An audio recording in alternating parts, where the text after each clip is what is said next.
안녕하세요, 여러분. 오늘 밤 우리는 달이 지구를 향해 떨어지는 마지막 해를 통한 고요한 여행을 시작합니다. 지금 눈을 감고 상상해 보세요. 밤하늘에 떠 있는 달이 늘 그 자리에 있던 그 은빛 원반이 아주 미세하게 거의 알아챌 수 없을 정도로 커 보이기 시작합니다. 해변의 파도는 아주 조금 더 높이 밀려오고 세상의 동물들은 설명할 수 없는 불안감에 동요합니다. 이것이 실제로 일어난다면 여러분의 가장 큰 걱정은 우리 이야기의 줄거리가 아니라 숨을 수 있는 아주 깊은 구멍을 찾는 것이 될 것입니다. 그리고 솔직히 말해서 그래도 승산은 그다지 높지 않겠지요. 하지만 여기는 안전한 공간입니다. 여기서는 경이로움이 두려움을 이깁니다. 자, 편하게 시청하기 전에 잠시 시간을 내어 이 비디오에 좋아요를 누르고 구독해주세요. 하지만 진심으로 제가 하는 일을 좋아하신다면요. 어쩌면 댓글로 지금 어디서 듣고 계신지, 당신의 세상은 몇 시인지 알려주실 수도 있겠네요. 이제 편안한 자세를 찾으세요. 숨을 고르고 우리와 함께 마지막 해의 첫날로 여행을 떠나봅시다. 당신은 해변에 서 있습니다. 발가락 사이로 모래가 부드럽게 느껴지고 공기는 소금기와 시원함으로 가득 차 있습니다. 익숙한 풍경이지만 오늘 밤은 무언가 다릅니다. 파도의 소리, 그 리드미컬한 철썩임이 평소보다 조금 더 힘차게 들립니다. 파도는 모래 위로 조금 더 높이 올라와 당신이 놓아둔 수건 가장자리를 적시려 합니다. 당신은 별 생각 없이 수건을 조금 더 뒤로 옮깁니다. 그저 만조가 유난히 강한 날이겠거니 생각합니다. 머리 위로 달이 떠 있습니다. 인류가 탄생한 이래로 밤하늘을 지배해온 변치 않는 존재. 신화와 시과학의 영감이 되어온 등대. 하지만 오늘 밤 당신이 고개를 들어 달을 볼 때 아주 미묘한 착각이 듭니다. 달이 평소보다 조금 더 가깝게 느껴집니다. 그저 착각일 뿐이라고 피곤한 눈이 만들어낸 환상일 뿐이라고 스스로를 타일러 봅니다. 달은 3814킬로미터 떨어져 있습니다. 그 거리는 너무나 광대해서 태양계의 모든 행성을 지구와 달 사이에 나란히 줄 세울 수 있을 정도입니다. 그토록 멀리 있는 존재가 어떻게 하룻밤 사이에 더 가까워질 수 있겠습니까? 하지만 당신이 느끼는 이 미세한 변화는 단순한 착각이 아닙니다. 그것은 우주의 거대한 교향곡에서 첫 번째로 어긋난 음표입니다. 중력이라는 보이지 않는 끈 지구와 달을 수십억 년 동안 완벽한 춤으로 묶어두었던 그 끈이 미세하게 풀리기 시작했습니다. 달은 초속 1km가 넘는 속도로 지구 주위를 돌고 있습니다. 그 속도는 달이 우주 공간으로 날아가 버리기에 충분하지만 지구의 거대한 질량이 만들어내는 중력이 달을 붙잡아두고 있습니다. 그것은 마치 무용수가 파트너의 손을 잡고 빙글빙글 도는 것과 같습니다. 손을 놓는 순간 무용수는 밖으로 튕겨 나갈 것입니다. 하지만 지금은 그 반대의 일이 일어나고 있습니다. 무용수가 서서히 중심으로 끌려 들어오고 있는 것입니다. 이 변화는 너무나 점진적이어서 처음에는 아무도 알아차리지 못합니다. 전 세계의 천문대에서 천문학자들은 자신들의 장비를 탓하기 시작합니다. 칠레의 아타카마 사막 고원에 위치한 한 천문대에서 당신은 젊은 연구원이라고 상상해 봅시다. 당신은 몇 주 동안 달의 궤도를 추적하는 데이터를 분석하고 있습니다. 숫자들이 이상합니다. 달의 궤도가 아주 미세하게 나노미터 단위로 감소하고 있습니다. 이것은 측정 오차 범위 내에 있지만 그 오차가 꾸준히 한 방향으로만 나타나고 있습니다. 누가 이 비싼 장비에 커피를 쏟았나 봐. 당신의 동료가 농담을 던집니다. 획기적인 발견이 있을 때 흔히 보이는 첫 번째 반응이죠. 아무도 이것이 인류의 마지막 해의 시작이라고는 상상하지 못합니다. 당신은 데이터를 다시 확인하고 장비를 보정하고 다른 천문대의 자료와 비교합니다. 그리고 모두가 같은 결론에 도달합니다. 달이 아주 느리게, 그러나 확실하게 우리에게 다가오고 있습니다. 이 소식이 처음 대중에게 알려졌을 때 반응은 미미합니다. 뉴스 헤드라인은 몇 시간 동안 반짝했다가 곧 정치 스캔들이나 연예인 가십에 묻혀버립니다. 달지구에 약간 더 가까워져 대부분의 사람들은 이 말을 내일 비가 올 확률이 약간 더 높습니다 정도로 받아들입니다. 당신의 휴대폰에 깔린 점성술 앱도 이 특별한 운행에 대해서는 아무런 경고도 하지 않았다는 게 참 우습죠. 삶은 계속됩니다. 사람들은 출근하고 사랑하고 다툽니다. 밤하늘에 저 멀리 있는 거대한 바위 덩어리가 서서히 다가오고 있다는 사실은 너무나 추상적이고 거대해서 일상생활의 작은 걱정거리들 앞에서는 힘을 잃습니다. 하지만 일부 사람들은 주목하기 시작합니다. 바다와 함께 살아가는 사람들. 어부들은 조류가 예측 불가능해졌다고 말합니다. 항해사들은 해안선이 미세하게 변하고 있다고 보고합니다. 동물학자들은 철새들의 이동 패턴이 혼란에 빠졌고 밤에 활동하는 동물들이 이상하게 행동한다고 기록합니다. 마치 지구의 모든 생명체가 행성의 맥박이 미세하게 변하고 있음을 본능적으로 느끼는 것 같습니다. 이 시점에서 당신은 아마도 과학자들이 모여서 이 문제에 대해 토론하는 모습을 상상할 것입니다. 그들은 화이트보드에 복잡한 수식을 적으며 격렬하게 논쟁합니다.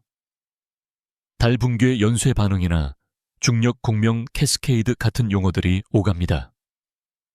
하지만 그 모든 복잡한 전문 용어 뒤에 숨겨진 진실은 아주 간단하고 시적입니다. 지구와 달의 춤이 끝나가고 있는 것입니다. 수십억 년 동안 이어진 우아한 왈츠가 이제는 서서히 그러나 파국적으로 중심으로 수렴하는 나선으로 변해가고 있습니다. 역사적으로 인류는 달을 경외와 두려움의 대상으로 여겨왔습니다. 고대 문명들은 달을 신으로 숭배했고 달의 주기에 맞춰 농사를 짓고 축제를 열었습니다. 메소포타미아의 신화에서 달의 신 신은 지혜의 신으로 여겨졌고 이집트에서는 콘수가 시간의 여행자이자 수호자로 받들어졌습니다. 그들은 달이 인간의 감정과 운명에 영향을 미친다고 믿었습니다. 현대에 와서 우리는 이러한 믿음을 미신으로 치부했지만 아이러니하게도 그들의 믿음은 다른 방식으로 사실이 되어가고 있습니다. 달은 정말로 우리의 운명을 손에 쥐고 있었습니다. 단지 감정적인 방식이 아니라 훨씬 더 근본적인 중력의 방식으로 말입니다. 당신은 아마추어 천문학자일 수도 있습니다. 뒷마당에 놓인 작은 망원경으로 밤하늘을 관찰하는 것이 당신의 유일한 낙입니다. 어느 날 밤 당신은 달 표면에서 아주 희미한 불빛이 번쩍이는 것을 목격합니다. 그것은 순식간에 사라집니다. 당신은 이것이 월면 섬광 현상 또는 LTP라고 불리는 드물지만 알려진 현상이라는 것을 알고 있습니다. 천문학자들은 LTP가 달 내부의 가스 분출 때문인지 작은 운석 충돌 때문인지 아니면 단순히 관측 장비의 오류인지 여전히 논쟁하고 있습니다. 하지만 최근 몇 주 동안 당신은 이 현상을 평소보다 훨씬 더 자주 목격합니다. 마치 달이 내부에서부터 신음하고 있는 것 같습니다. 당신은 이 관측 결과를 온라인 포럼에 올리지만 대부분의 사람들은 당신의 망원경 렌즈에 먼지가 꼈을 것이라고 농담할 뿐입니다. 첫 번째 파문은 조용히 거의 눈에 띄지 않게 퍼져나갑니다. 그것은 폭풍이 오기 전에 고요함과 같습니다. 공기 중에 무언가 팽팽한 긴장감이 느껴지지만 아무도 그것이 무엇인지 정확히 지적하지 못합니다. 당신은 잠자리에 들기 전 창밖을 내다봅니다. 달은 여전히 아름답고 평화로워 보입니다. 하지만 이제 당신은 압니다. 저 고요한 아름다움 뒤에 거대한 시계의 태엽이 감기고 있다는 것을. 카운트다운은 이미 시작되었습니다. 당신은 눈을 감고 숨을 깊게 들이쉽니다. 파도 소리가 멀리서 들려옵니다. 평소보다 조금 더 가까이서 조금 더 힘차게. 그것은 자장가처럼 들리기도 하고 경고처럼 들리기도 합니다. 당신의 마음속에서 당신은 지구와 달이 함께 추는 마지막 춤을 그립니다. 아직은 느리고 우아하지만 매일 밤 매시간 매순간마다 그들의 거리는 조금씩 줄어들고 춤의 속도는 조금씩 빨라질 것입니다. 그리고 당신은 그 춤의 한가운데에 서 있습니다. 이 거대한 우주의 드라마 속에서 당신은 잠이 들기 시작합니다.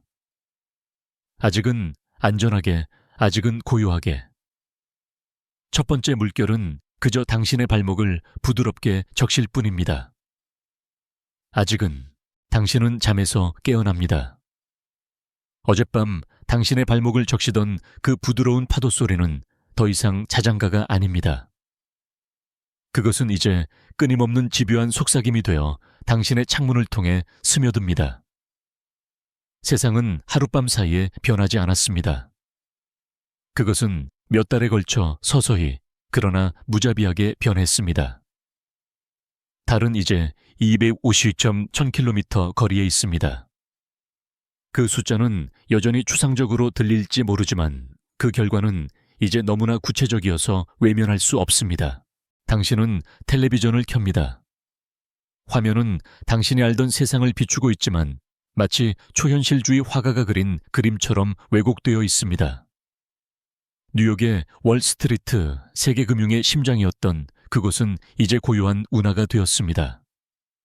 황소동상은 목까지 물에 잠겨 마치 거대한 강에서 물을 마시는 신화 속 동물처럼 보입니다.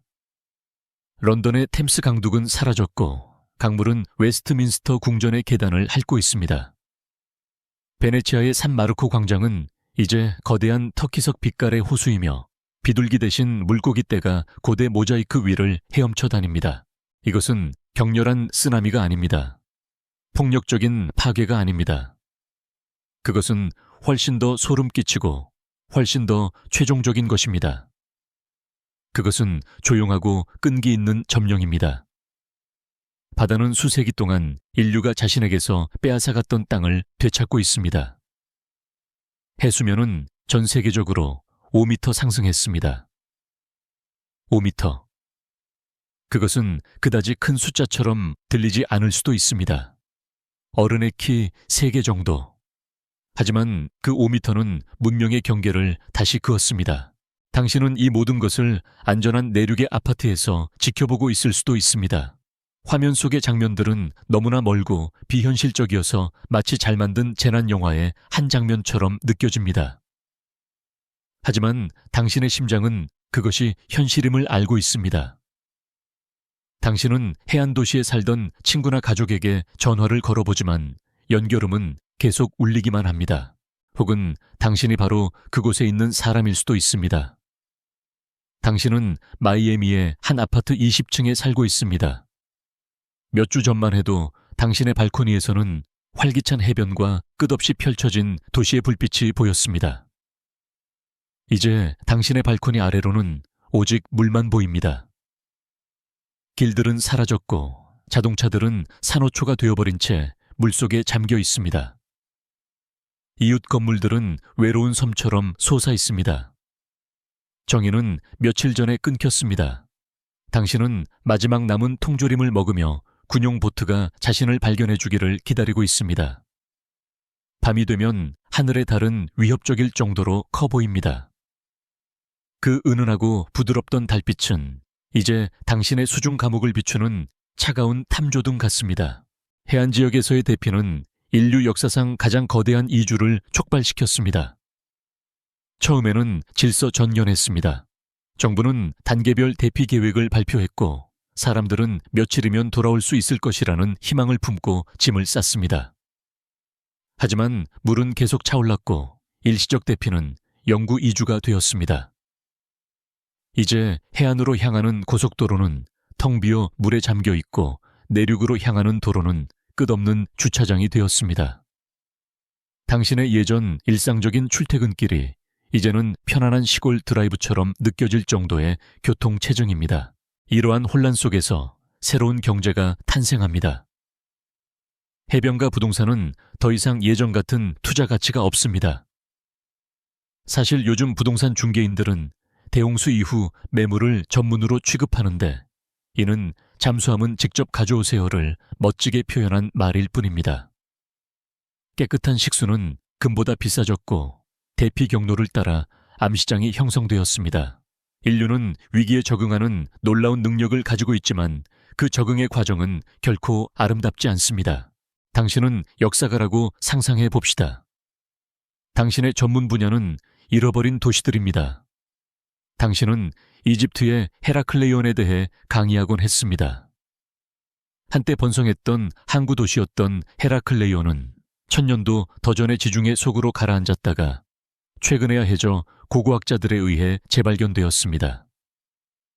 당신은 학생들에게 거대한 석상과 금화 일상용품들이 어떻게 바다 및 진흙 속에서 완벽하게 보존되었는지 설명했습니다.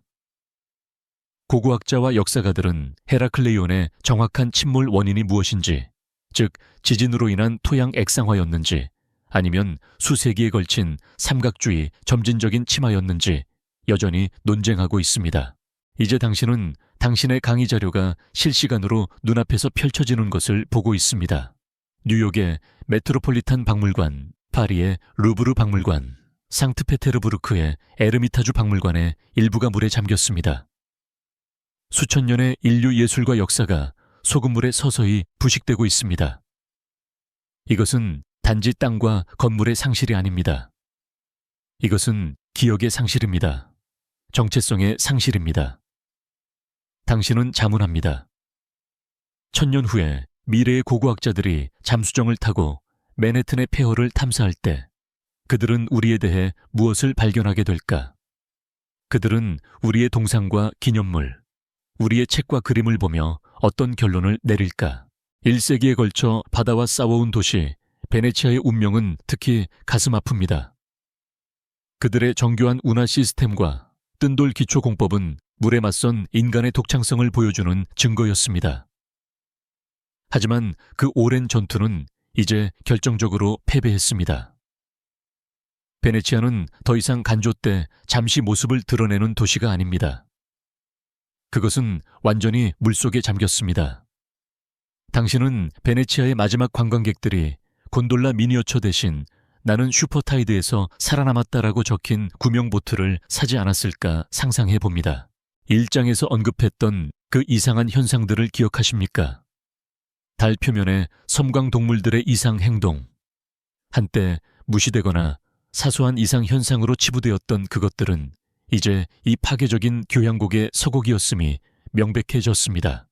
과학자들은 이제 달이 가까워지면서 지구의 자기장에도 미묘한 변화를 일으키고 있으며 이것이 동물들의 방향 감각을 교란시켰을 것이라고 추측합니다.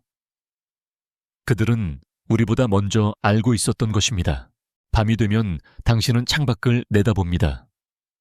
당신이 어디에 있든 달은 이제 하늘의 주인입니다. 그것은 더 이상 시인들의 친구나 연인들의 동반자가 아닙니다. 그것은 거대하고 창백하며 세부 사항이 맨눈으로도 보일 정도로 가깝습니다. 당신은 달의 바다와 크레이터들을 볼 수 있습니다. 그것은 아름답지만 위협적인 아름다움입니다. 마치 포식자의 눈을 가까이서 들여다보는 것과 같습니다. 세상은 조용해졌지만 그 침묵은 평화의 침묵이 아닙니다. 그것은 포기의 침묵입니다. 수백만 명의 사람들이 집을 잃고 난민이 되었습니다. 해안 생태계는 완전히 붕괴되었고 바다의 염분은 강을 따라 내륙으로 수십 킬로미터 스며들어 농지와 식수원을 오염시키고 있습니다. 당신은 눈을 감습니다. 당신의 마음은 물에 잠긴 도시들 위를 떠다닙니다. 당신은 사무실 창문을 통해 헤엄치는 물고기들을 봅니다. 당신은 수중 가로등 기둥에 붙어 자라는 해초를 봅니다. 당신은 모든 것이 사라진 것이 아니라 변형되었음을 깨닫습니다. 인간의 세상은 물러났고 자연의 세상이 그 자리를 차지하고 있습니다. 그것은 끔찍하지만 이상하게도 평화로운 생각입니다. 이 새로운 세상에서 당신은 잠이 듭니다. 끊임없이 들려오는 물소리는 이제 당신의 현실의 일부입니다. 그것은 더 이상 해변의 추억이 아닙니다. 그것은 세상의 새로운 맥박입니다. 달은 창백한 빛으로 당신의 방을 비추고 당신은 다음 파도가 무엇을 가져올지 궁금해하며 서서히 잠에 빠져듭니다. 달의 인력은 더 이상 부드러운 속삭임이 아닙니다. 그것은 이제 집요한 외침이 되었습니다. 달은 이제 100,000km 거리에 떠 있습니다. 밤하늘에서 그것은 더 이상 은빛 동전이 아니라 거대한 탐조등처럼 보입니다. 당신은 맨눈으로도 티코 크레이터에서 뻗어나온 밝은 광조를, 폭풍의 바다의 광활한 어둠을 선명하게 볼 수 있습니다. 그 아름다움은 숨막히지만 이제 그 아름다움은 공포와 뒤섞여 있습니다.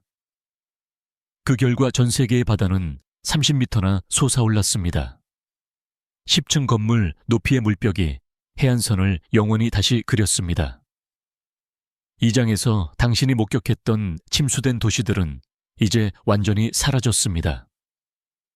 그곳은 이제 잠긴 땅, 물에 잠긴 세계라 불리며 생존자들의 기억 속에서만 존재하는 아틀란티스가 되었습니다.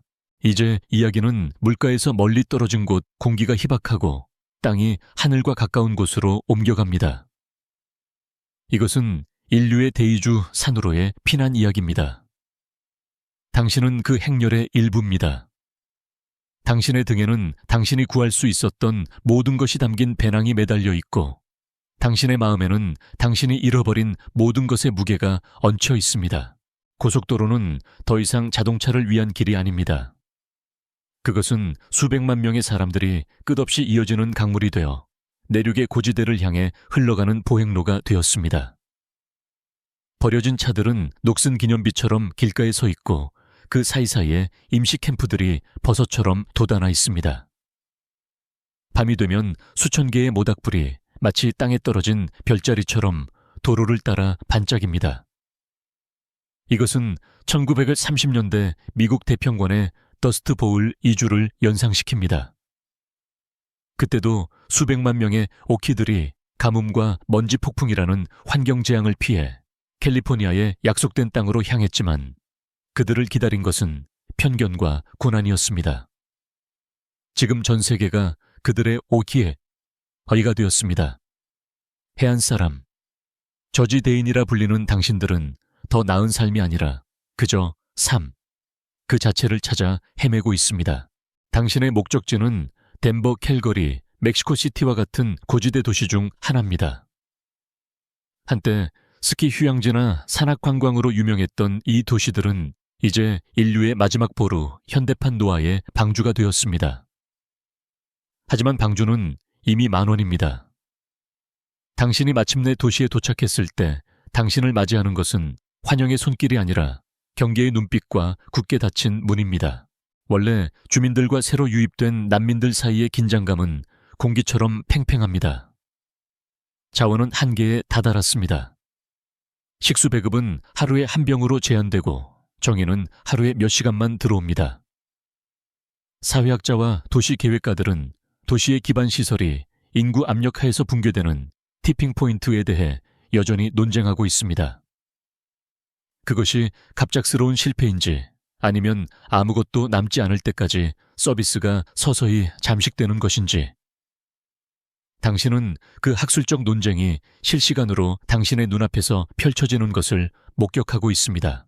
당신은 도시 외곽에 형성된 거대한 난민촌 중 한 곳에 자리를 잡습니다.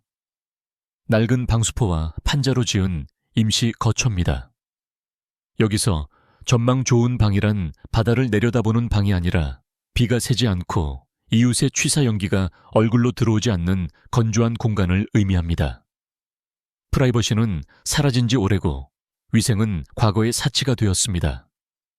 사람들은 한때 와이파이 속도와 휴대폰 배터리 수명을 걱정했습니다. 이제 최고의 사치는 가득 찬 물통과 마른 양말 한 켤레입니다. 우리의 욕구 피라미드가 얼마나 빨리 맨바닥부터 다시 세워졌는지 모릅니다. 하지만 이 절망 속에서도 인간의 정신은 끈질기게 살아남습니다. 당신은 이웃들이 서로 음식을 나누고 아이들을 위해 임시 학교를 세우고 밤에는 모닥불 주위에 모여 노래를 부르는 것을 봅니다. 종말이 왔을지언정 카페인을 향한 욕구는 영원한지. 누군가는 이 난민촌 한 구석에 작고 의심스러운 커피 갑 한 대를 열기까지 했습니다. 공동체가 해체되는 것이 아니라 가장 기본적인 형태로 재구성되고 있는 것입니다. 당신은 수직적 이동 목축이라는 고대의 목축 관행에 대해 읽은 적이 있습니다. 목동들이 계절에 따라 저지대 계곡과 고지대 목초지 사이에서 가축을 이동시키는 관행입니다. 지금 인류는 그 고대의 리듬을 그대로 모방하고 있습니다. 계절적 선택이 아니라 영구적이고 필사적인 필요에 의해서 말입니다. 우리는 우주적 사건에 의해 강제로 고대의 삶의 방식으로 회귀하고 있습니다. 고지대의 공기는 얇고 차갑습니다. 저지대에서 온 많은 사람들은 고산병으로 고통받습니다. 숨이 가쁘고 머리가 쪼개질 듯 아프고 끊임없이 피곤합니다. 당신의 몸은 말 그대로 새로운 세상에 적응하기 위해 분투하고 있습니다. 밤에는 기온이 급격히 떨어지고 얇은 담요 한 장으로는 뼛속까지 파고드는 한기를 막기 어렵습니다. 어느 날 밤 당신은 잠에서 깨어납니다. 땅이 미세하게 그러나 분명하게 흔들리고 있기 때문입니다. 처음에는 대수롭지 않게 생각합니다. 대형 트럭이 지나가거나 근처에서 무언가 무너졌을 것이라고. 하지만 흔들림은 며칠 간격으로 계속됩니다. 그것은 불안한 속삭임 지구 자체가 이 거대한 변화의 압력 속에서 신음하고 있다는 경고입니다. 달의 중력은 이제 바다뿐만 아니라 행성의 단단한 지각마저 잡아당기고 있습니다. 멘틀 속에 마그마가 동요하고 지각판의 경계가 삐걱거립니다. 아직은 미미한 전주에 불과하지만 당신은 직감적으로 압니다. 홍수는 시작에 불과했다는 것을 당신은 하늘을 올려다봅니다. 달은 이제 너무나 커서 마치 하늘의 절반을 차지하는 것 같습니다. 그것은 더 이상 위안의 대상이 아닙니다. 그것은 심판의 상징이자 모든 고통의 원인입니다. 달빛은 너무나 밝아서 밤에도 그림자가 선명하게 생깁니다. 그 빛 아래 세상은 흑백 사진처럼 보입니다. 모든 색깔과 온기가 사라진 세상. 당신은 눈을 감습니다. 당신은 당신이 떠나온 집, 물에 잠긴 거리, 잃어버린 삶을 생각합니다. 슬픔이 파도처럼 밀려오지만 당신은 그것을 밀어냅니다. 지금은 슬퍼할 시간이 없습니다. 지금은 생존할 시간입니다. 당신은 숨을 깊게 들이쉽니다. 희박하고 차가운 공기가 폐를 채웁니다. 그것은 살아있음의 고통스러운 증거입니다. 당신은 잠이 들지 않습니다. 대신 당신은 깨어있는 채로 땅에 닿음 미세한 흔들림을 기다리며 하늘의 거대한 감시자를 응시합니다. 이 새로운 세상, 산꼭대기의 세상에서 밤은 더 이상 휴식의 시간이 아니라 경계의 시간입니다. 산꼭대기의 세상에서 당신이 경계하며 보낸 밤들은 이제 새로운 종류의 공포로 대체되었습니다. 3장에서 당신을 불안하게 했던 미세한 땅의 흔들림은 더 이상 속삭임이 아닙니다. 그것은 이제 포효가 되었습니다. 달의 중력, 그 보이지 않는 손은 이제 바다를 넘어 행성의 단단한 껍질, 즉 지각의 깊숙한 곳까지 뻗어 있습니다. 마치 철주먹을 가진 마사지사가 행성의 어깨를 주무르듯 그 압력은 수백만 년 동안 잠들어 있던 긴장을 풀어놓고 있습니다. 당신이 피난처로 삼았던 산들은 더 이상 안정의 상징이 아닙니다. 그것은 이제 깨어나는 거인의 꿈틀거리는 등뼈입니다. 당신은 이제 지진이 일상인 세상에 살고 있습니다. 그것은 예측할 수 없이 찾아옵니다. 때로는 멀리서 들려오는 천둥처럼 깊고 낮은 울림으로 시작됩니다. 당신은 듣기 전에 뼈로 먼저 느낍니다. 그리고 나서 땅이 당신 아래에서 요동칩니다. 당신이 지은 허술한 대피소의 판자들이 삐걱거리고 컵에 담긴 얼마 남지 않은 물이 격렬하게 출렁입니다. 처음에는 비명을 지르며 밖으로 뛰쳐나갔지만 이제 당신은 그저 몸을 웅크리고 땅이 진정되기를 기다릴 뿐입니다. 당신은 이제 세상이 두 가지로 나뉜다는 것을 알게 되었습니다.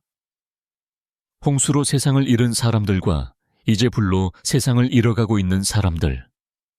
당신은 마침내 물을 피해 안전하다고 생각했는데 이제는 땅이 당신을 배신하고 있습니다.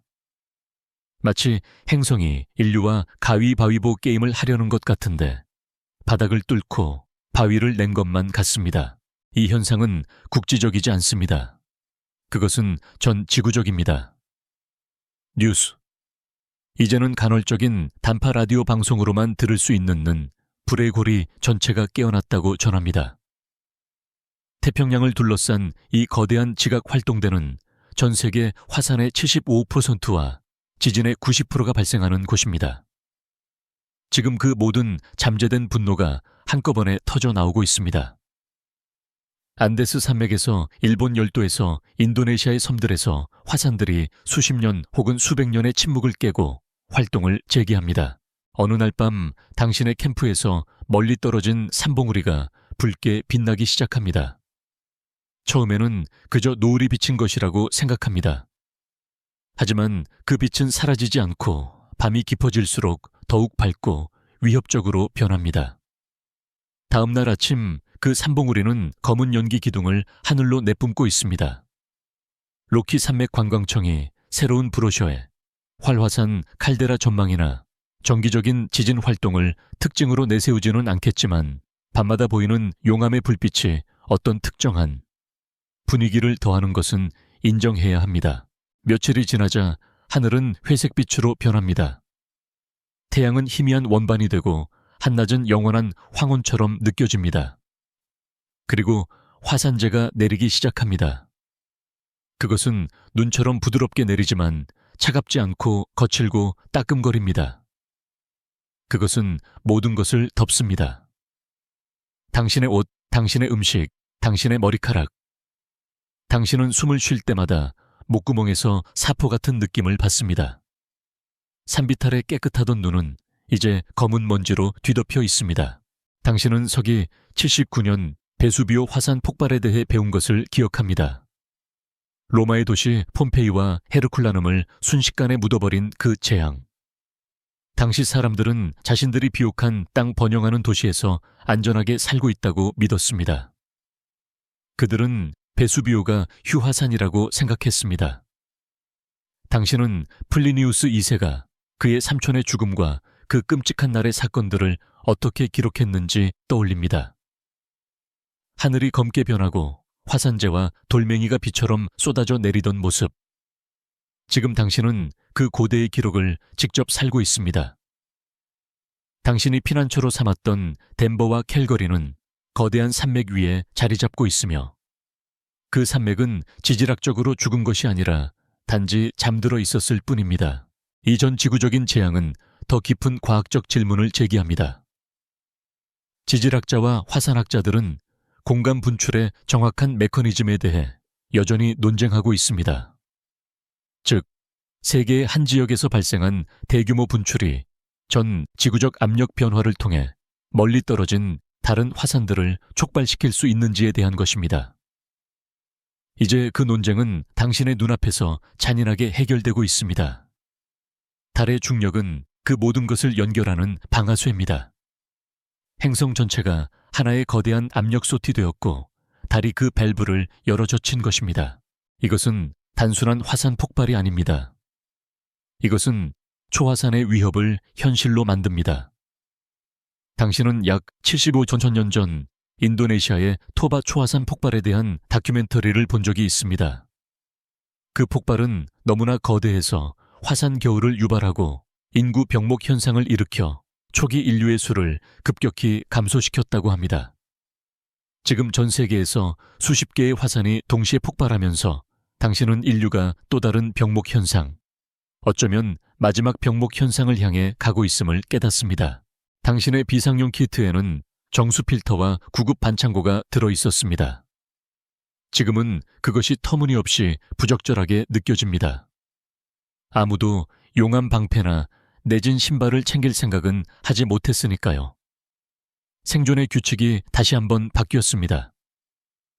이제는 흔들리지 않는 땅을 찾고 숨 쉴 수 있는 맑은 공기를 찾는 것이 유일한 목표가 되었습니다. 하늘은 항상 흐리고 공기는 항상 제 냄새로 가득 차 있습니다. 거대한 달은 그 흐릿한 장막 뒤에 숨어 있지만 당신은 그것이 거기에 있다는 것을 압니다. 그 존재감은 하늘의 무게처럼 행성 전체를 짓누르고 있습니다. 당신은 추위와 배고픔, 그리고 끊임없는 불안감 속에서 잠이 듭니다. 당신의 꿈은 더 이상 물에 잠긴 도시에 대한 것이 아닙니다. 이제 당신의 꿈은 불타는 산과 갈라지는 땅, 그리고 잿빛 눈이 내리는 하늘에 대한 것입니다. 당신은 깨어났을 때 당신이 누워있는 땅이 여전히 그 자리에 있기를 바라며 잠이 듭니다. 당신이 피난처라고 불렀던 곳은 이제 단지 다른 종류의 함정일 뿐입니다. 물을 피했지만 이제 당신은 땅과 하늘 사이에 갇혔습니다. 그리고 둘 다 당신을 죽이려 하고 있습니다. 재와 먼지로 뒤덮인 하늘 아래 흔들리는 땅 위에서 인류는 새로운 진실을 깨닫습니다. 수동적인 생존, 즉 자연의 분노를 그저 견뎌내는 것만으로는 더 이상 충분하지 않다는 것을. 절망의 가장 깊은 곳에서 가장 연약하지만 가장 강인한 인간의 특성, 바로 희망이 싹트기 시작합니다. 그것은 거대한 불꽃이 아니라 꺼지기를 거부하는 작은 촛불입니다. 그리고 그 촛불 주위로 인류의 마지막 남은 지성과 자원이 모여듭니다. 이야기는 이제 당신을 지상에서 수 킬로미터 아래 혹은 외딴 산맥의 심장부에 숨겨진 지하 벙커로 데려갑니다. 이곳은 형광등 불빛이 창백하게 빛나고 공기는 재활용된 산소와 컴퓨터의 낮은 윙윙거림으로 가득 찬 곳입니다. 이곳은 지구상에 남은 마지막 과학의 성소입니다. 당신은 이 프로젝트에 참여한 젊은 엔지니어일 수도 있고 혹은 당신의 캠프에서 낡은 단파 라디오에 귀를 기울이며 이 모든 것을 듣고 있는 평범한 생존자일 수도 있습니다. 어느 쪽이든 당신의 운명은 이제 이 지하세계의 어깨에 달려 있습니다. 계획은 대담하고 절박하며 거의 불가능에 가깝습니다. 그들은 달의 궤도를 바꾸려 합니다. 무력으로가 아니라 정밀하게 계산된 운동 충격으로 말입니다. 개념은 간단합니다. 충분히 빠르고 무거운 물체를 달에 충돌시켜 그 궤도를 아주 미세하게 하지만 결정적으로 바깥쪽으로 밀어내는 것입니다. 나사가 수십 년 전 소행성을 상대로 실험했던 닷 임무의 정신을 계승한 것입니다. 하지만 소행성과 달은 규모가 다릅니다. 그것은 모기를 상대로 사용했던 새총을 코끼리에게 사용하려는 것과 같습니다.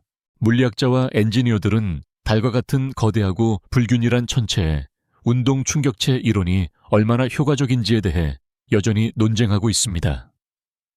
그것이 그저 더 큰 크레이터를 만들 뿐일지 아니면 그토록 엄청난 중력과 질량을 가진 무언가의 궤도를 바꿀 만큼 충분한 운동량을 전달할 수 있을지.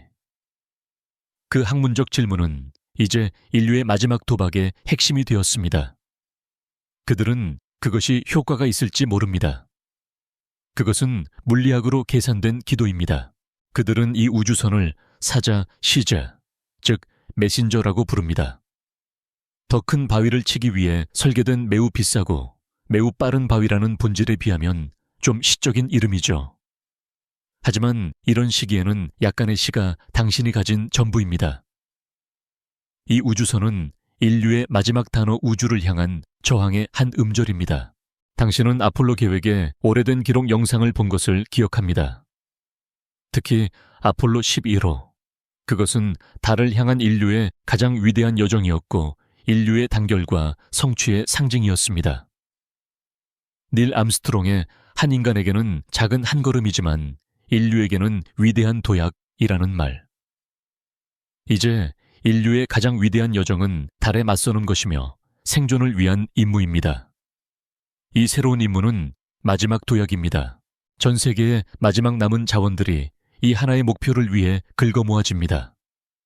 러시아의 로켓 엔진, 유럽의 항법 시스템, 미국의 컴퓨터 기술이 잿빛 하늘 아래 비밀리에 건설된 발사 기지에서 하나로 합쳐집니다. 이 프로젝트는 전 세계적인 협력의 증거이자 또한 인류의 조직화된 문명이 얼마 남지 않았는지를 보여주는 씁쓸한 증거이기도 합니다. 당신이 캠프의 모닥불 주위에 모여 앉아 있을 때 라디오에서 방송이 흘러나옵니다. 여러 언어로 된 정적인 잡음 속에서 임무 책임자의 지치고 갈라진 목소리가 들려옵니다. 그는 임무의 개요를 설명하고 위험성을 인정합니다. 그리고 그는 성공 확률이 영이 아니다라고 말합니다. 옛 세상에서는 그 말이 끔찍하게 들렸을 겁니다. 하지만 이제 아니다는 인류 언어에서 가장 희망적인 구절이 되었습니다. 당신은 당신이 봤던 모든 공상 과학 영화를 생각합니다. 그 영화들에는 항상 재치 있는 영웅팀과 명확한 계획이 있었습니다. 우리의 계획은 문제에 무언가를 던지고 최선을 바라는 것입니다. 블록버스터라기보다는 우리가 단 한 번만 던질 수 있는 우주적 피구 게임처럼 느껴집니다. 발사일이 다가옵니다. 하늘은 여느 때처럼 재로 가득 차 있고 땅은 간헐적으로 신음합니다. 이런 조건에서 로켓을 발사하는 것 자체가 기적에 가깝습니다. 당신은 라디오의 카운트다운에 귀를 기울입니다. 셋, 둘, 하나 발사. 잠시 동안 침묵이 흐릅니다. 그리고 나서 지평선 너머에서 당신은 그것을 느낍니다. 지진과는 다른 깊고 꾸준한 울림. 하늘의 한 지점이 주황색으로 밝게 빛나기 시작합니다. 메신저가 잿빛 장막을 뚫고 솟아오릅니다. 하나의 하얀 연기, 꼬리가 더러운 캔버스에 그어진 깨끗한 선처럼 하늘을 가로지릅니다. 그것은 수십 년 전 아레시보 전파 망원경이 에미입산 성단을 향해 보냈던 암호화된 메시지를 떠올리게 합니다. 그것은 순전히 상징적인 행위 우주를 향해 던져진 병 속의 편지였습니다. 이 메신저 역시 마찬가지입니다. 그것은 인류가 조용히 사라지지 않았다는 증거. 우주를 향한 마지막 외침입니다. 로켓의 웅장한 포효가 당신의 캠프에 도달했을 때 사람들은 환호성을 지릅니다. 그것은 기쁨의 외침이라기보다는 안도와 카타르시스의 외침입니다. 그 소리는 행성 자체의 울음소리에 맞서는 인류의 대답입니다. 그리고 나서 로켓이 시야에서 사라지자 침묵이 찾아옵니다. 이전보다 더 깊고 무거운 침묵. 메신저는 이제 혼자입니다. 그것은 칠흑 같은 진공 속을 중력의 우물을 거슬러 올라가고 있습니다. 그것의 여정은 며칠이 걸릴 것입니다. 그 며칠 동안 인류는 기다려야 합니다. 당신은 하늘을 올려다봅니다. 거대한 달은 여전히 그곳에 있습니다. 변함없고 무심해 보입니다. 하지만 이제 당신과 그 달 사이에는 보이지 않는 작은 희망의 파편이 날아가고 있습니다. 인류의 마지막 기도 금속으로 만들어진 기도가 거대한 신의 얼굴을 향해 날아가고 있습니다. 당신은 잠자리에 듭니다. 땅은 여전히 흔들리고 공기는 여전히 차갑습니다. 하지만 오늘 밤 당신의 마음속에는 작은 온기가 있습니다. 그것은 희망의 온기입니다. 그것이 헛된 희망일지라도 그것은 어둠 속의 빛입니다. 당신은 메신저의 고독한 여정을 꿈꾸며 잠이 듭니다. 거대한 침묵 속을 날아가는 작은 속삭임. 며칠 동안의 긴장된 기다림 끝에 그날이 왔습니다. 메신저가 달과의 마지막 만남을 향해 나아가는 날입니다. 당신은 캠프의 모든 사람들과 함께 유일하게 작동하는 단파 라디오 주위에 모여 있습니다. 공기는 차갑고 사람들의 입에서는 하얀 입김이 피어오르지만 아무도 추위를 느끼지 못합니다. 모든 감각은 라디오에서 흘러나오는 정적인 잡음 섞인 목소리에 집중되어 있습니다. 지하 벙커의 관제 센터에서 흘러나오는 목소리입니다. 충돌까지 5분. 모든 시스템 정상. 궤도 수정 없음. 당신은 하늘을 올려다봅니다. 달은 이제 하늘의 상처처럼 거대합니다. 그것은 풍경의 일부가 되었습니다. 당신은 그 표면의 계곡과 산맥 거대한 평원을 볼 수 있습니다. 그것은 위협적인 동시에 이상하게도 친숙합니다. 수십억 년 동안 인류와 함께 해온 동반자. 이제 인류는 그 동반자에게 마지막 작별 인사를 하려 합니다. 충돌까지 1분. 메신저 최종 접근 중 행운을 빕니다 모두. 라디오에서 흘러나오는 목소리는 침착하지만 그 아래에 깔린 미세한 떨림을 당신은 느낄 수 있습니다. 전 세계의 남은 인류가 함께 숨을 참습니다. 당신은 당신 옆에 있는 낯선 사람의 손을 꽉 잡습니다. 그 순간 당신들은 더 이상 난민이나 이방인이 아닙니다. 당신들은 하나의 종 하나의 운명을 기다리는 존재입니다. 당신은 눈을 떼지 않고 달을 응시합니다. 저 거대한 표면의 어디쯤일까 인류의 마지막 희망이 부딪힐 그 지점은 321 충돌 확인. 순간 달의 표면에 아주 작은 거의 사과만한 크기의 불꽃이 번쩍입니다. 그것은 너무나 미미해서 당신이 눈을 깜빡였다면 놓쳤을 것입니다. 메신저의 충돌은 사과 탄알처럼 희미한 섬광을 일으켰습니다. 잠시 동안 침묵이 흐릅니다. 라디오에서도 당신 주위의 군중 속에서도 희망과 두려움으로 가득 찼던 그 모든 에너지가 허무하게 공기 중으로 흩어집니다. 메신저의 영향은 미미했습니다. 인류의 마지막 필사적인 외침에 대한 우주의 대답은 정중한 신뢰합니다 정도인 것 같습니다. 세상에서 가장 허무한 종말입니다. 군중 속에서 흐느낌이 터져 나옵니다. 절망이 차가운 공기보다 더 빨리 퍼져나갑니다. 실패했습니다. 이제 남은 것은 없습니다. 달은 계속해서 다가올 것이고 행성은 산산조각 날 것입니다. 하지만 바로 그 순간 라디오에서 다급한 목소리가 들려옵니다. 잠깐, 뭔가 이상하다. 달 표면에 지진파가 예측 범위를 넘어서고 있어. 당신은 다시 하늘을 올려다봅니다. 달은 여전히 그 자리에 있습니다. 하지만 무언가 다릅니다. 달의 표면에 가느다란 선들이 나타나기 시작합니다. 마치 대리석에 생긴 균열처럼 혹은 깨지기 직전의 달걀 껍데기처럼. 선들은 점점 더 길어지고 서로 연결되며 거대한 거미줄 같은 패턴을 만들어냅니다. 이것은 갈릴레오 갈릴레이가 처음으로 망원경을 달로 향했을 때를 떠올리게 합니다. 그는 달이 완벽하고 천상의 구체가 아니라 산과 바다 마리아를 가진 세계라는 것을 발견했습니다. 그는 당시의 천문학적 관점을 산산조각 냈습니다. 지금 당신은 새로운 종류의 산산조각을 목격하고 있습니다. 문자 그대로의 산산조각. 그리고 그것은 당신의 생존에 대한 이해를, 물리학에 대한 이해를 산산조각 내고 있습니다. 달은 이제 지구로부터 약 1008km 거리에 있습니다. 그것은 로슈 한계라고 불리는 보이지 않는 경계선을 막 넘어선 것입니다.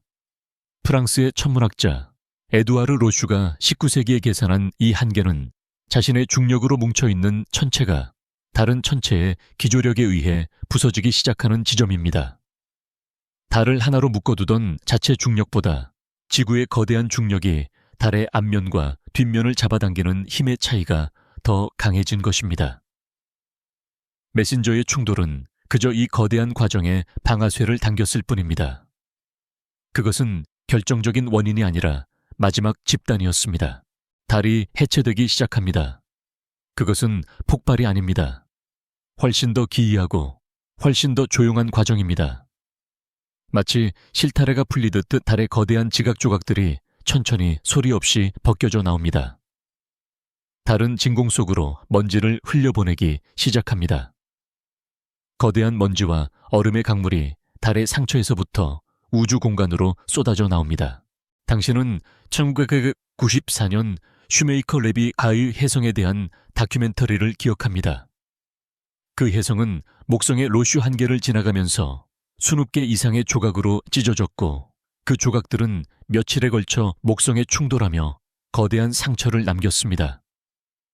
그것은 실제 역사에서 일어난 완벽한 선례였습니다. 지금 달이 바로 그 혜성의 운명을 따르고 있습니다. 행성 과학자들은 천체가 로슈 한계를 넘었을 때 얼마나 빨리 붕괴하는지에 대해 여전히 논쟁합니다.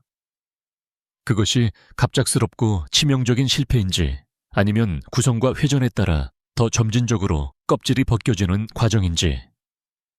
당신은 그 논쟁이 실시간으로 펼쳐지는 것을 보고 있습니다. 달은 점진적으로 그러나 멈추지 않고 해체됩니다. 몇 시간 동안 당신과 남은 인류는 경외와 공포 속에서 하늘을 지켜봅니다. 달은 이제 더 이상 구체가 아닙니다. 그것은 거대하고 혼란스러우며 빛나는 파편 구름입니다. 수십억 톤의 바위와 먼지 얼음이 이전의 달이 있던 자리를 중심으로 소용돌이치고 있습니다. 하늘은 무서우면서도 숭고한 새로운 성운으로 가득 찼습니다. 당신은 한 거대한 바위가 당신을 덮칠 것을 걱정했습니다. 이제 당신은 수백만 개의 바위를 걱정해야 합니다. 마치 거대한 거미 한 마리에 대해 관리실에 불평했더니 그들이 당신의 방 전체에 거미 알집을 터뜨려 문제를 해결해 준 것 같은 기분입니다. 충돌은 피했습니다. 다른 지구와 부딪히지 않을 것입니다. 하지만 그 안도감은 곧 더 깊은 공포로 대체됩니다. 달은 사라졌지만 그 유산은 이제 지구 주위를 거대한 고리처럼 감싸기 시작합니다. 당신이 알고 있던 밤하늘은 영원히 사라졌습니다. 별들은 이 새로운 빛나는 먼지 장막 뒤에 가려졌습니다. 당신은 인정해야 합니다. 비록 그것이 당신이 아는 모든 생명의 종말을 의미할지라도 그 광경은 장관입니다. 별 5개. 경험을 추천하지는 않겠지만 시각 효과는 최고 수준입니다. 달의 통치는 끝났습니다. 바다를 끌어당기고 땅을 흔들던 그 거대한 존재는 이제 없습니다. 하지만 그것의 죽음은 새로운 종류의 공포시대를 엽니다. 하늘은 더 이상 텅 빈 공간이 아닙니다. 그것은 이제 잔의 밭입니다. 그리고 중력은 여전히 아래로 끌어당깁니다.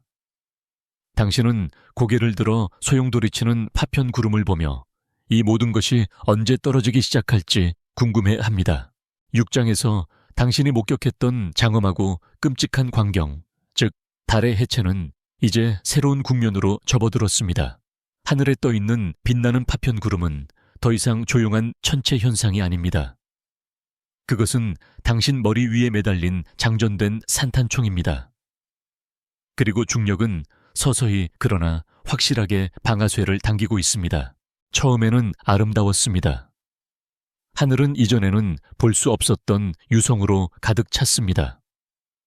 밤마다 수백 개의 빗줄기가 잿빛 하늘을 가로지르며 그어졌고 사람들은 잠시 동안 그 아름다움에 매료되었습니다. 사람들은 유성에게 소원을 빌곤 했습니다. 이제 당신은 하늘에서 빗줄기를 볼 때마다 그것이 당신을 향하지 않기를 바라는 단 하나의 소원만을 빕니다. 아마추어 천문학에서 낭만이 완전히 사라져 버렸습니다. 그리고 나서 첫 번째 큰 조각이 떨어졌습니다. 그것은 멀리 지평선 너머에 떨어졌지만 당신은 그것을 느꼈습니다. 땅이 깊고 둔탁하게 울렸고 잠시 후 섬광이 구름을 밝혔습니다. 그것은 시작에 불과했습니다. 며칠이 지나자 낙하는 더 이상 드문 일이 아니라 일상이 되었습니다. 새로운 날씨 예보는 간단합니다. 구름 많고 돌멩이가 떨어질 확률 100%인데 어떤 건 크고 어떤 건 작습니다. 그에 맞게 옷을 입으세요. 즉 아주 큰 동굴을 찾아 절대 나오지 마세요. 하늘은 이제 인류의 가장 큰 적입니다. 지상에 남아있는 모든 것은 무작위적인 파괴의 대상이 되었습니다. 마지막 남은 도시들, 당신이 피난처로 삼았던 산악 캠프들, 모든 것이 우주적 폭격 아래 놓여 있습니다. 당신은 더 이상 지상에서 살 수 없습니다. 유일한 생존의 길은 아래로 땅속으로 들어가는 것입니다. 당신은 이제 동굴 거주자, 즉 트로그로다이트입니다. 당신은 오래된 광산 터널, 자연 동굴, 혹은 필사적으로 파낸 지하 벙커에서 다른 생존자들과 함께 살고 있습니다. 제2차 세계대전 당시 런던 시민들이 밤마다 이어지는 독일군의 폭격을 피해 지하철역으로 피신했던 런던 대공습을 떠올립니다. 그들은 공유된 공간에서 공동체를 형성하고 하늘로부터의 위협 아래에서 회복력을 보여주었습니다. 지금 전 세계가 그들의 지하철역을 찾고 있습니다. 다만 이 폭격은 멈추지 않을 것입니다. 당신의 새로운 세상은 어둠과 습기, 그리고 바위 냄새로 가득 차 있습니다. 햇빛은 이제 희미한 기억일 뿐입니다. 당신의 눈은 희미한 불빛에 적응했고 당신의 피부는 창백해졌습니다. 당신은 낮과 밤의 흐름을 잃어버렸습니다. 시간은 이제 식사 시간과 수면 시간, 그리고 가까운 곳에 무언가 떨어졌을 때 천장에서 흙이 떨어지는 것을 멈추기를 기다리는 공포의 시간으로만 측정됩니다. 이 거대한 파편 구름은 또 다른 더 교활한 방식으로 문명을 파괴했습니다. 그것은 캐슬러 증후군이라 불리는 가설을 최악의 시나리오로 현실화시켰습니다. 천체 물리학자들은 적외도 물체의 밀도가 충분히 높아지면 물체 간의 충돌이 연쇄 반응을 일으켜 우주 탐사나 위성 사용이 수세대 동안 불가능해질 수 있는 시나리오에 대해 논쟁해왔습니다. 달의 파편들은 바로 그 연쇄 반응을 일으켰습니다. 지구 주위를 돌던 수천 개의 인공위성, 즉 인류의 신경계는 순식간에 파괴되었습니다. 오장에서 당신에게 희망을 주었던 그 단파 라디오 방송은 이제 영원히 침묵합니다. GPS 위성통신 일기 예보. 그 모든 옛 세상의 마법은 사라졌습니다. 인류는 이제 기술적으로 고립된 작은 섬들로 흩어졌습니다. 당신은 당신의 동굴에서 불과 몇 킬로미터 떨어진 다른 생존자 그룹이 있는지조차 알 수 없습니다. 인류는 행성 표면에 갇혔을 뿐만 아니라 서로에게서도 단절되었습니다. 때때로 당신은 용기를 내어내어 동굴 입구로 다가갑니다. 바깥 세상은 회색빛이고 끊임없이 미세한 먼지가 내립니다. 하늘은 더 이상 파랗거나 검지 않습니다. 그것은 소용돌이치는 갈색과 회색의 혼합물이며 그 속에서 빛나는 파편들이 보입니다. 그리고 당신은 대기 중에서 끊임없이 들려오는 희미한 쉿 소리를 듣습니다. 그것은 수백만 개의 작은 먼지 입자들이 대기권 상층부에서 타들어가는 소리입니다. 그것은 당신 세상의 새로운 배경 소음입니다. 어느 날 당신은 비교적 큰 파편이 근처에 떨어지는 것을 목격합니다. 그것은 땅에 부딪히기 전에 수 킬로미터 상공에서 귀를 찢는 듯한 폭발과 함께 터져버립니다. 그 충격파는 당신의 동굴을 흔들고 당신을 바닥에 넘어뜨립니다. 당신은 1908년 시베리아의 퉁구스카 사건에 대해 읽은 것을 기억합니다. 거대한 운석이 충돌구를 만들지 않고 공중에서 폭발하여 2종 평방킬로미터의 숲을 초토화시켰던 사건. 당신은 이제 파편이 땅에 닿지 않아도 치명적일 수 있다는 것을 깨닫습니다. 위협은 모든 곳에 있습니다. 부동산에 대한 농담을 기억하십니까? 산 전망대, 물에 잠긴 세상의 논쟁. 이제는 기존 동굴대, 최근에 판 구멍의 논쟁이 되었습니다. 입지는 지하로 대체되었습니다. 지하 생활은 새로운 종류의 공동체를 만들어냅니다. 자원은 극도로 제한되어 있으며 모든 것은 공유됩니다. 채집팀이 위험을 무릅쓰고 지상으로 나가 식수나 구할 수 있는 모든 것을 찾아옵니다. 기술자들은 이끼나 균류를 재배하기 위해 간헐천의 지열을 이용하는 방법을 연구합니다. 이야기는 생존의 가장 중요한 도구가 되었습니다. 나이든 사람들은 아이들에게 태양과 파란 하늘, 그리고 달이라고 불렸던 것에 대해 이야기해 줍니다. 그 이야기들은 신화처럼 들립니다. 당신은 눈을 감습니다. 당신은 잔디밭의 느낌 얼굴에 내리쬐는 햇살의 따스함을 기억하려 애씁니다. 하지만 그 기억은 점점 희미해지고 지금의 현실, 즉 차가운 바위와 어둠의 현실에 의해 대체됩니다. 당신은 살아남았지만 어떤 대가를 치렀습니까? 당신은 더 이상 하늘을 올려다볼 수 없는 존재, 땅속에 갇힌 죄수입니다. 당신은 잠이 듭니다. 당신의 잠은 더 이상 평화롭지 않습니다. 그것은 항상 얕고 항상 경계하는 잠입니다. 당신은 꿈속에서도 바위가 떨어지는 소리를 듣습니다. 당신은 당신의 무덤이 될 수도 있는 당신의 피난처에서 다음 충격이 당신의 작은 세상을 뒤흔들지 않기를 바라며 잠이 듭니다. 하늘은 이제 더 이상 희망의 상징이 아니라 끝없는 위협의 근원입니다. 그리고 당신은 그 위협 아래에서 사는 법을 배우고 있습니다. 당신이 지하에서 보낸 시간은 이제 셀 수 없이 많습니다. 7장에서 당신을 땅속으로 몰아넣었던 하늘에서 쏟아지던 끊임없는 폭격은 서서히 잦아들었습니다. 작은 파편들은 대부분 대기 중에서 타서 사라졌거나 지상에 떨어졌습니다. 더 큰 조각들은 이제 더 안정적인 궤도에 자리 잡기 시작했습니다. 위협은 끝나지 않았지만 그 성격이 바뀌었습니다.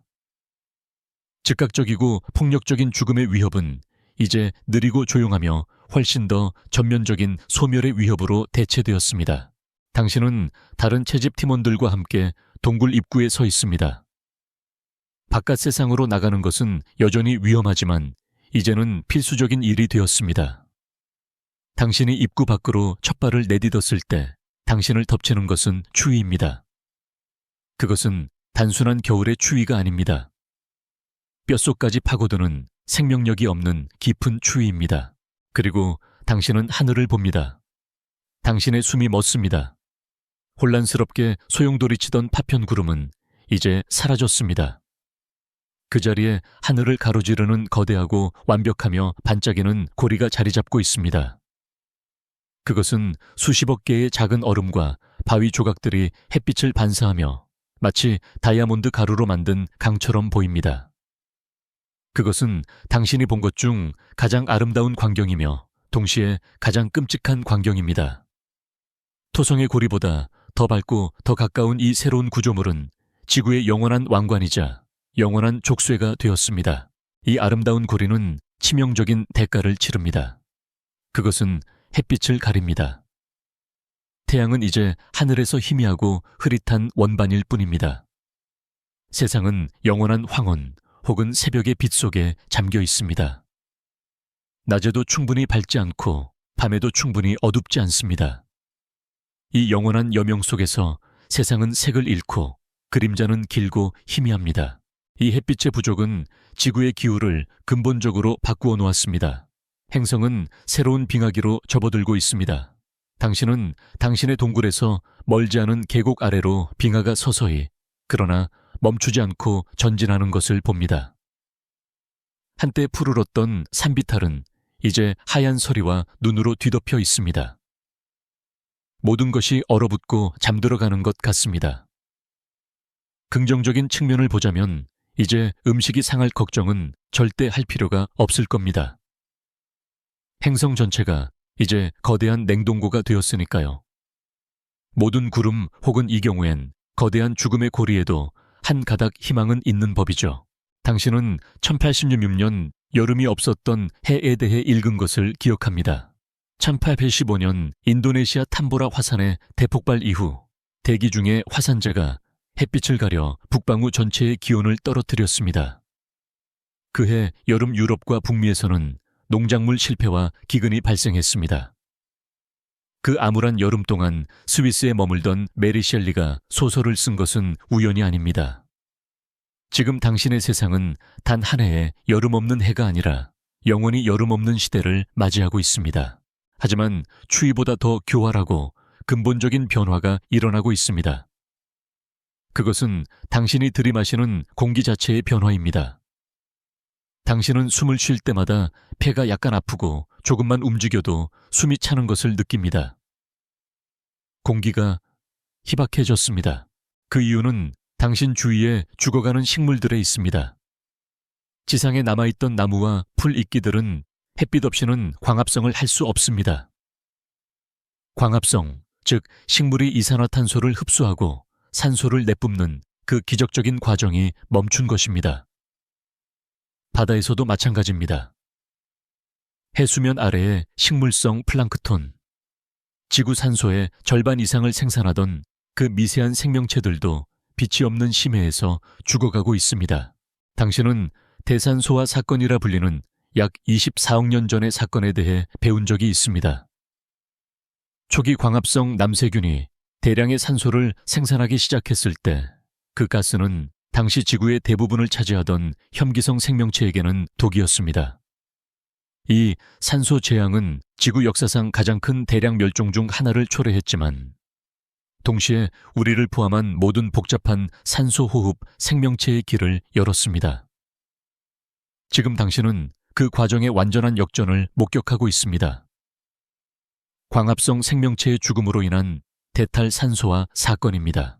고기후학자와 생물학자들은 치명적인 사건에 대한 지구 생물권의 회복력에 대해 여전히 논쟁합니다.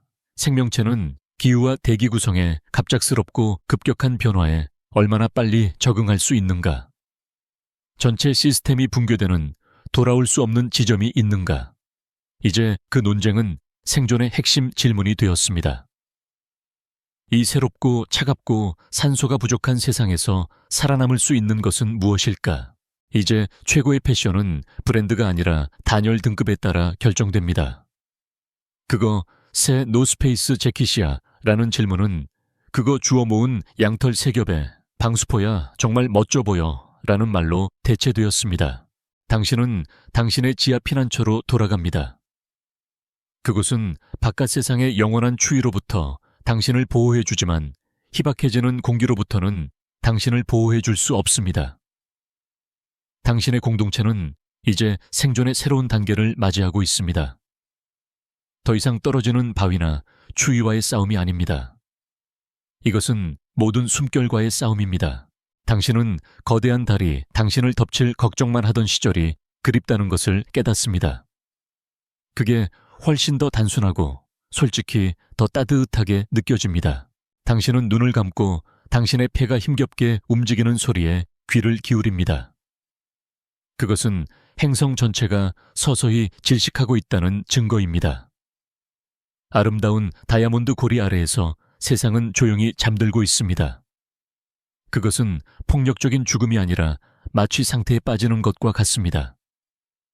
당신은 이 길고 끝없는 황혼 속에서 당신의 종족이 얼마나 더 오랫동안 숨을 쉴 수 있을지 궁금해하며 차가운 어둠 속으로 빠져듭니다. 시간은 이제 의미를 잃었습니다. 당신의 지하 세계에서는 계절도 낮과 밤도 없습니다. 오직 인공적인 빛의 주기와 희박한 공기를 순환시키는 환풍기의 끊임없는 윙윙거림만이 있을 뿐입니다. 8장에서 당신의 세상을 얼어붙게 만든 그 영원한 황혼은 이제 당연한 현실이 되었습니다. 생존을 위한 물리적인 투쟁, 즉 추위와 희박한 공기에 맞선 싸움은 이제 삶의 배경음악이 되었습니다. 이제 질문은 어떻게 살아남을 것인가 에서 무엇을 위해 살아남을 것인가로 바뀌었습니다. 당신은 이제 새로운 역할을 맡았습니다. 당신은 사서 역사가 이야기꾼입니다. 당신은 기억의 수호자입니다. 당신의 피난처, 깊숙한 곳, 가장 건조하고 안전한 동굴에 당신의 공동체가 구한 옛 세상의 유물들이 보관되어 있습니다. 몇 권의 달아빠진 책, 태양광 패널로 간신히 충전되는 몇 개의 하드 드라이브, 그리고 이제는 신화 속의 땅을 보여주는 빛바랜 지도들. 이것이 당신의 알렉산드리아 도서관입니다. 고대 세계에서 가장 위대한 지식의 보고였던 알렉산드리아 도서관을 생각합니다. 그곳의 파괴 혹은 점진적인 쇠퇴는 역사상 가장 큰 지적 비극 중 하나로 여겨지며 수많은 문헌과 사상의 손실을 가져왔습니다. 지금 당신은 축축한 동굴 속에서 곰팡이와 시간 그리고 희미해져 가는 기억에 맞서 당신만의 작은 도서관을 지키기 위해 싸우고 있습니다. 오늘 당신은 아이들에게 이야기를 들려줍니다. 아이들은 모두 이 어둠 속에서 태어났습니다. 그들은 태양의 따스함을 느껴본 적도 파란 하늘을 본 적도 바다의 짠내를 맡아본 적도 없습니다. 당신은 낡은 책을 펼쳐받아 생물 그림을 보여줍니다. 이건 고래라고 불렸단다. 산만큼 크고 노래를 불렀지. 한 아이가 묻습니다. 노래 우리처럼요. 당신은 고개를 끄덕이지만 그 깊고 울리는 소리를 어떻게 설명해야 할지 막막합니다. 한 아이가 파란색이 어떤 색이냐고 묻습니다. 당신은 하늘과 바다를 설명하려 애씁니다. 하지만 그 아이에게 파란색은 그저 단어일 뿐입니다. 당신은 결국 이 화면에서 나오는 빛과 비슷하지만 더 크고 차가운 느낌이란다 라고 말합니다. 당신은 파란색과 그 아이 둘 다에게 실패한 기분이 듭니다. 당신은 가끔 에너지를 아껴가며 오래된 태블릿 PC를 켭니다. 화면의 마지막으로 떠있던 것은 피자 1+1 행사 알림입니다. 당신은 웃지 않을 수 없습니다. 더 이상 피자도 행사도 함께 나눠 먹을 사람도 없습니다.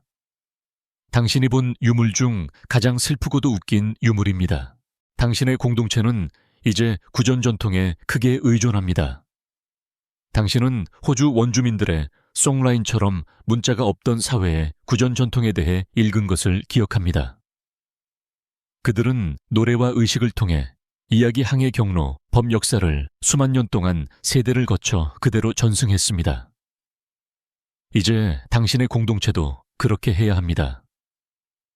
전력이 불안정하고 디지털 매체가 쇠퇴하면서 말은 다시 한번 가장 중요한 지식 보존 수단이 되었습니다.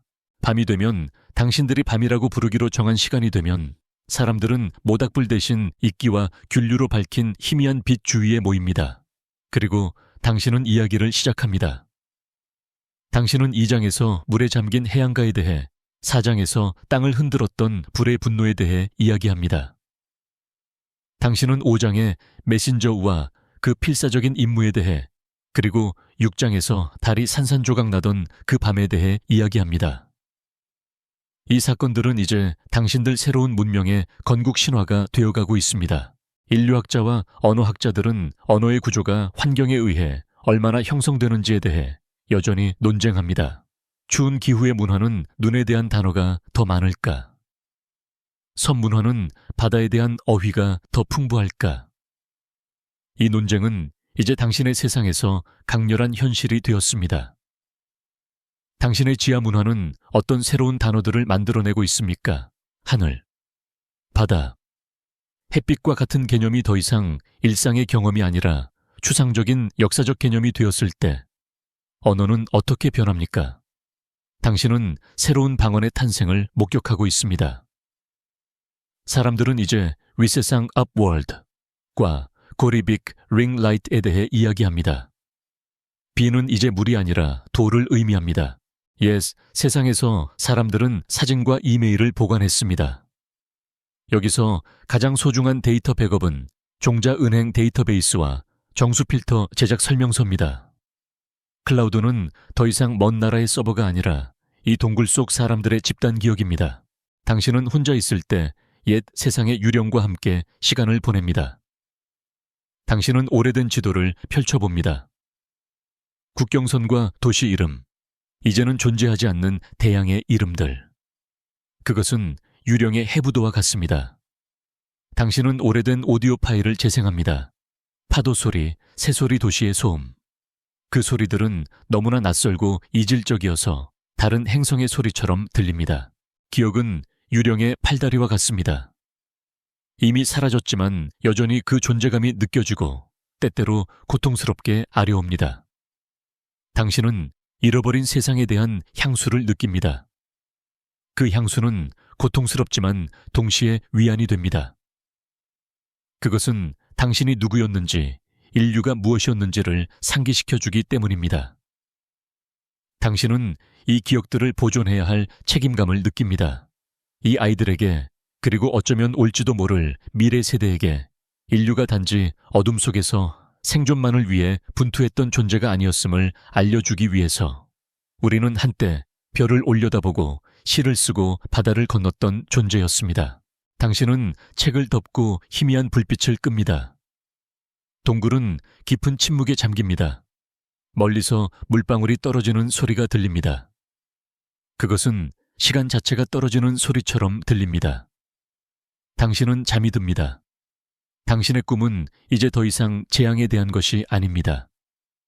당신의 꿈은 이제 녹색 들판과 따뜻한 햇살, 그리고 당신이 결코 돌아갈 수 없는 세상에 대한 것입니다.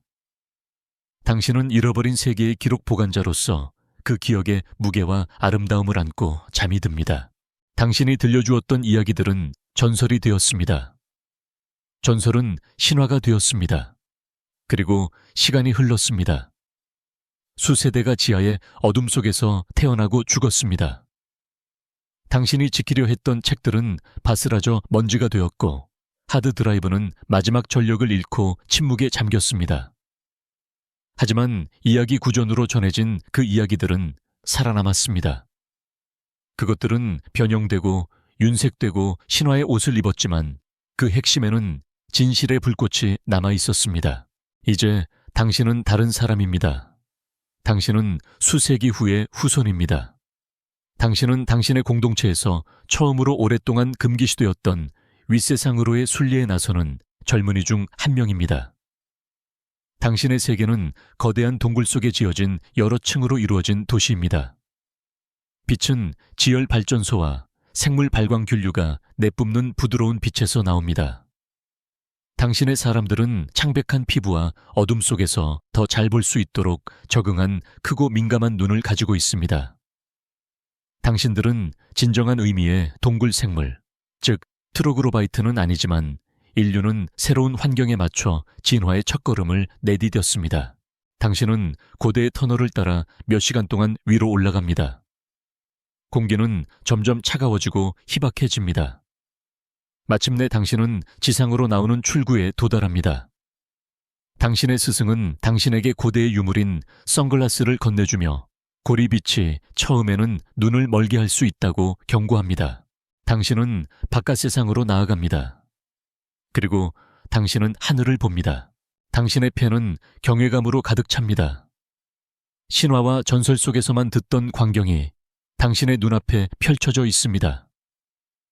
하늘을 가로지르는 거대하고 영원한 다이아몬드 고리. 그것은 수십억 개의 수정 조각들이 희미한 태양빛을 받아 무지갯빛으로 반짝이며 조용히 장엄하게 흐르고 있습니다. 이것은 저주가 아닙니다. 이것은 공포의 상징이 아닙니다. 이것은 당신 세상의 하늘입니다. 그것은 당신이 아는 유일한 하늘이며 숨막히게 아름답습니다. 신화에 따르면 태양시대에는 하늘이 파란색이라는 단 하나의 지루한 색이었고 사람들은 구름 한 점만 나타나도 불평했다고 합니다. 이것은 아이들에게 이야기의 가장 재미있는 부분입니다. 그들은 고리의 아름답고 끊임없이 변하는 빛이 없는 하늘을 상상할 수 없습니다. 당신은 주위를 둘러봅니다. 세상은 조용하고 텅 비어 있으며 하얗습니다. 고대의 빙하가 물러나고 새로운 풍경을 조각했던 마지막 빙하기의 끝처럼 당신의 세상도 새로운 지질학적 시대에 들어섰습니다. 창백하고 강인한 이끼류와 지이류가 바위에 달라붙어 있고 몇몇 기이한 식물들이 낮은 빛에 적응하여 자라고 있습니다. 당신의 스승은 고대의 유물인 신용카드라는 작고 평평한 플라스틱 조각을 보여줍니다. 그들은 사람들이 지열 에너지 크레디트나 정수된 물 배급량 대신 이것을 사용하여 물건을 교환했다고 말합니다.